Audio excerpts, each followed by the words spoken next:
Well, the only female comic for tonight, Smita!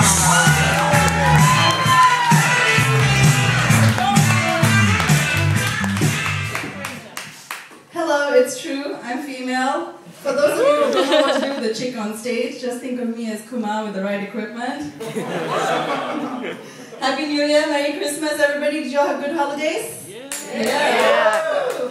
Alright, okay, I'm Hindu and everything, but I love Christmas, okay? I just love that holiday. My only problem with it is that, have you noticed that no other holiday in the year is so committed to the decorations? You know, the reindeer, the fake snow, the sled, Santa, it's like, they go all out. And I was just thinking, you know, what if other holidays were this committed to really recreating the environment of the holiday, right? Mother's Day? Shop windows would be filled with placentas and screaming women. I don't want to get into Father's Day, alright people? How y'all doing? Okay?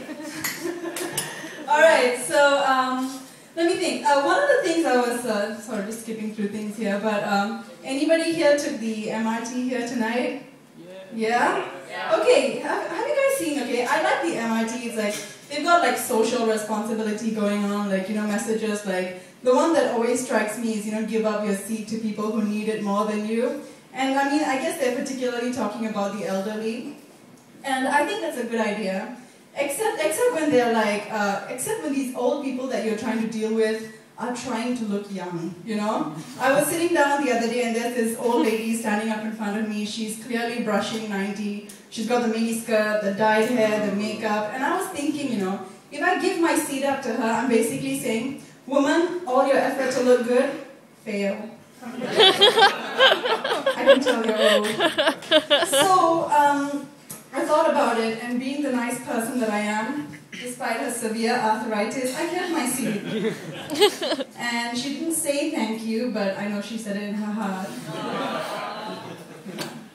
You know, the other thing is, you know, all this crazy stuff happens on, you know, trains, planes, and buses. I was on the MRT the other day again, and there was this girl sitting opposite me. We were the only two people in the carriage, I don't know. And then this guy comes up, and he sits down next to this girl, right? And get this, okay, this dirtbag, this guy, he starts rubbing up against this girl, okay? I was so angry. Why did he do that to her? Why not me? What? I'm cute. He has bad taste. His problem. Anyway, I was like, okay, maybe I gotta take the hint, right? I need to up my game. So I went to buy some makeup. And ladies, maybe you've experienced this before. The sales girl tried to sell me whitening cream. Oh my god. I was like, ma'am, I admire your ambition. But I'm supposed to look like this. You know that, right? That's not this toxic, okay? He's ready to take the brown off an Indian. But I thought about it, you know, if Michael Jackson could make it happen, why not me, right? I'll have 4 bottles, please, the large ones. Thank you. Yeah. So, alright, skipping on to another thing, actually. As Uma said, I'm from Hong Kong, and part of my job in Hong Kong, I travel a lot to China. And I get very nervous on business trips, you know, I'm still not really used to it. There's the laptop and suitcase and business suits, and then, well, for me, you know, I'm packing 4 bottles of whitening cream as well. And, you know, I thought I'm pretty cute and harmless looking, but apparently nothing says terrorist like a nervous looking brown person with a luggage full of toxic chemicals. Okay, here's the other thing that always happens to me in China security, okay? They always let my colleagues go through, they always stop me. It's like they don't know what to do with brown people or something. I don't know, they always stop me, and they always take off my shoes and look at them very closely in the security check. And I used to get annoyed, but then I understood, so I explained to them, I said, you guys, these shoes are not designer, don't copy them.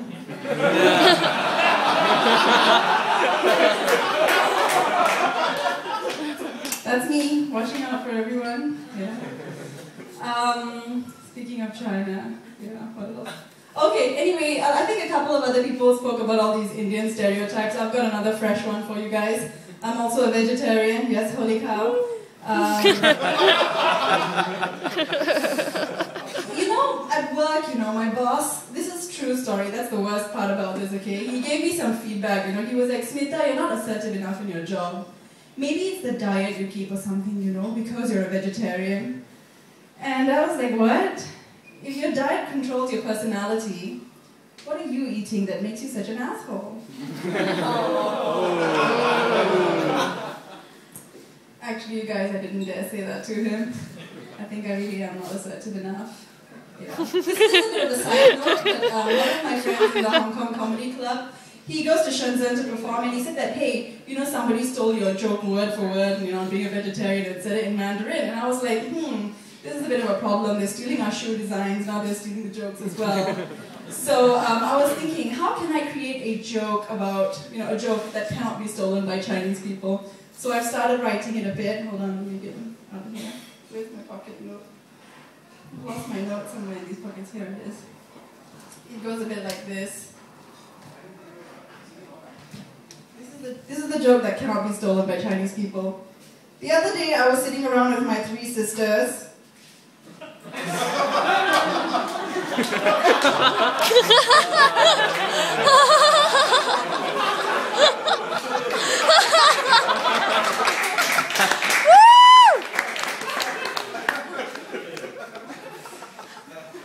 Alright, okay, you know what? Here's the big problem with me and China. I actually love China a lot.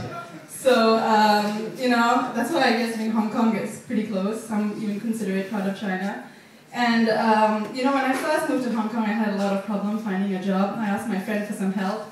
She was like, look, you got to study Mandarin. Study Mandarin.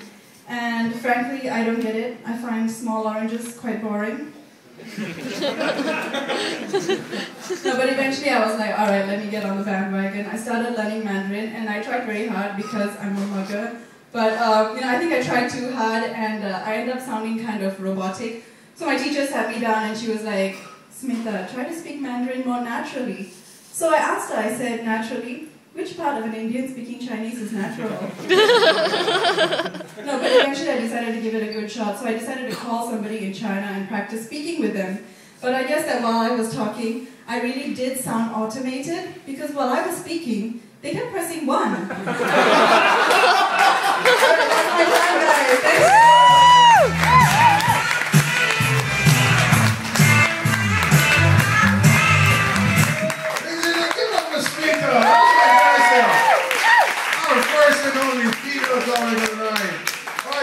So here it is. We're going to take a 10-minute break. We have 6 more very funny people after 10 minutes. So refill your drinks, go to loo, go to make out. I'll be outside watching you make out. I'll see you back here in 10 minutes starting now, folks, now.